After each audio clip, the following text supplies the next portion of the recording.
For sample number 3, I'm doing 2 different tasks. I'm turning corners and doing a zigzag stitch. For the turning corners, the biggest thing with this is you want to make sure that your needle is exactly getting into each corner. If we skip a corner when we have thread in our machines, it'll leave a hole in whatever we're creating a corner on. So needle down first in that corner, presser foot down. I'm gonna go stay on that solid line. Once I get to the end, I'm gonna use my hand wheel, turning it towards me to make sure that I get to that corner.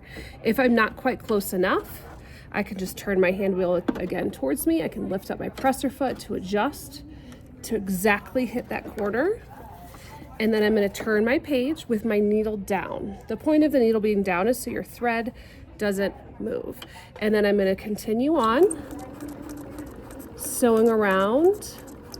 And then when I get to the corner, using my hand wheel, turning it towards me to make sure I get exactly in the point of that corner.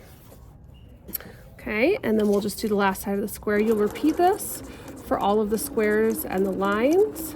Again, towards the end, turning your hand wheel towards you to make sure you get that dot right in that corner. Okay, so I want to make sure that we see in those corners we have dots, which indicates we got our thread to those corners. The second piece of this, I am going to change my stitch to number 3. Number 3 is a zigzag stitch. We're going to do a zigzag stitch around the entire paper. I'm going to line up the edge of my paper where the clear plastic part and the metal part of the presser foot meet. Start with my needle down in the paper, then presser foot down.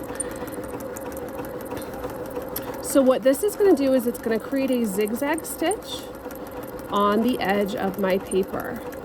The purpose of this is a finishing stitch. If you guys look at your clothes, you'll see that most clothing nowadays has a finishing stitch on it. There's a machine called a serger that does this finishing stitch for you. These machines don't do that, so we do use a zigzag stitch, getting all the way to the edge. From here, I would then pick up my presser foot and turn and keep going. But as you can see on my paper, the stitching goes back and forth.